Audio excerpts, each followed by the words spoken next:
বুবলির বিরুদ্ধে অপু আমাকে ব্যবহার করেছে। এবার তাপস বুবলির প্রেমের গুঞ্জনকে মিথ্যা দাবি করে অপু বিশ্বাসের মুখোশ খুলে দিলেন তাপসের স্ত্রী ফারজানা মুন্নি। এই তো গেল নভেম্বর মাসে স্বামী কৌশিক হোসেন তাপসের সঙ্গে বুবলির গোপন প্রেমের খবর জানিয়েছিলেন ফারজানা মুন্নি। মধ্যরাতে দেওয়া এক ফেসবুক স্ট্যাটাসে এমনটা জানিয়েছিলেন তিনি, যদিও কিছু সময় পর তার মুছে ফেলে দোষ ছাপান হ্যাকারদের ঘাড়ে। গণমাধ্যমে পাঠানো বিবৃতিতে জানান তিনি ওই ফেসবুক স্ট্যাটাস দেননি, হ্যাকাররা দিয়েছে। ঘটনার এক মাস পর মুন্নি জানালেন তার ফেসবুক আইডি হ্যাক হয়নি, নিজের ইচ্ছায় তিনি ওই স্ট্যাটাসটি দিয়েছিলেন। সদ্য দেশের একটি টেলিভিশন চ্যানেল অনলাইনের মাধ্যমে সাক্ষাৎকারে এসব বিষয় নিয়ে মুখ খুলেছেন মুন্নি। এ সময় তাপসও উপস্থিত ছিলেন। অনুষ্ঠানটির উপস্থাপক ছিলেন আলোচিত উপস্থাপক শাহরিয়ার নাজিম জয়। বুবলি তাপসের সম্পর্কে ফেসবুক স্ট্যাটাস প্রসঙ্গে প্রশ্ন করা হলে মুন্নি বলেন, প্রতিটা মানুষের ভেতর একটি শিশু বাস করে। কখনো কখনো ওই শিশুটা শিশুসুলভ আচরণ করে ফেলে। আমার সাথে তাপসের বিয়ে হয়েছে 12 বছর, আমাদের সম্পর্ক 15 বছরের। এই 15 বছরে একটা মানুষ ভুল করতেই পারে। তিনি আরও বলেন, তাপস আর আমি চেষ্টা করেছি মিউজিক ইন্ডাস্ট্রি চেঞ্জ করার, বাংলাদেশের গানকে সারা বিশ্বে নিয়ে যাব। এজন্য আমরা অনেক স্ট্রাগল করে আসছি। এই জার্নিতে আমাদের কোনো সমস্যা হয়নি। গান বাংলায় যে ওরা আসে, আমরা সারা রাত আড্ডা দিই, প্রতি রাতে ডিনার করছি। আমাদের নিজের ফ্যামিলির সঙ্গে যতটা না সময় কাটাই তার চেয়ে বেশি মিউজিশিয়ানদের সঙ্গে সময় কাটাই। মুন্নি জানান, এতদিন সবকিছু ঠিকঠাক ছিল, কিন্তু যখন খেলা হবে নামে একটি সিনেমা নির্মাণে ঘোষণা দিলেন তারপর থেকেই মূল সমস্যা শুরু। কারণ ওই ছবিতে অভিনয়ের জন্য চুক্তিবদ্ধ হয়েছেন শবনম বুবলি।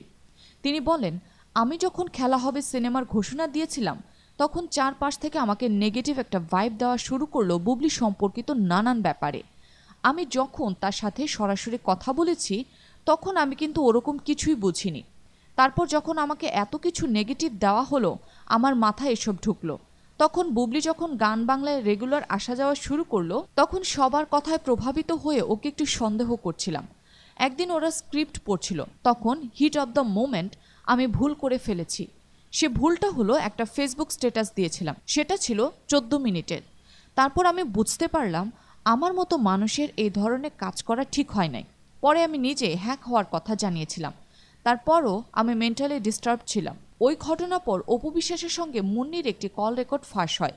সেটি ছিল এডিট করা, অর্থাৎ সেটিতে কেবল মুন্নির কথাগুলোই ছিল, অপু বিশ্বাসের কথা কেটে দেওয়া হয়েছিল। এ প্রসঙ্গে মুন্নি বলেন, স্ট্যাটাস নামানোর পর অপু বিশ্বাসের সাথে আমার কনভারসেশন হয়েছে। তার সাথে কোনোদিন দেখা হয়নি, কোনো একটা কনসার্টে দেখা হয়েছিল, just for 2-5 minutes. Apu Biswas আমাকে সালাম দিয়েছেন, দ্যাটস ইট। তারপর তার সাথে আমার জীবনে কথা হয়নি। তিনি যোগ করে আরও বলেন, হঠাৎ করে অপু বিশ্বাসের নম্বর থেকে আমার মোবাইলে কল আসে রাত 3টা বা 3:30টার দিকে। সেদিন আমি একটু ডিস্টার্ব ছিলাম, আমি ফোনটা ধরেছি। ও আমাকে সালাম দিল, তারপর বলল, আমি তো এরকম একটা জিনিস দেখছি। তখন বুবলি তার লাইফে কি কি করেছে সেটা জানালো। তাদের সম্পর্কে এত ডিটেলস জানতাম না। আমি মেন্টালি ডিস্টার্ব হয় ওই মোমেন্টকে সুন্দরভাবে ইনক্যাশ করেছে, মানে আমাকে রাইট মোমেন্ট প্রশ্নগুলো করেছে, আমিও উত্তর দিয়েছি। পরে দেখা গেল সে কল রেকর্ডটা এডিট করা।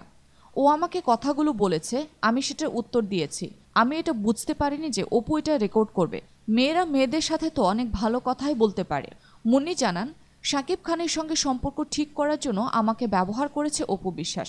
এটা অনৈতিক বলে মনে করেন তিনি। তার কথায়, আমি এটা বিশ্বাস করি পাখি নিজের ডানা দিয়ে ওড়ে, কিন্তু বসার সময় একটা ডালে বসে। পাখি যদি ডানা না থাকতো তাহলে উড়তো কীভাবে? আমি জিনিসটা খুব অপছন্দ করলাম। বিষয়টি নিয়ে এতদিন চুপ থাকার কারণ হলো, ভেবেছিলাম এটা কোনো বড় ইস্যু নয়। আমাকে ডাল বানিয়ে তাদের সম্পর্ক ঠিক করতে চেয়েছে। মুন্নির মতে, কাউকে ব্যবহার করে কারো সম্পর্ক ঠিক করা যায় না। ঠিক করা গেলে বেশি দিন স্থায়ী হয় না। যোগ্যতা থাকলেই কেবল সম্পর্ক স্থায়ী হয়।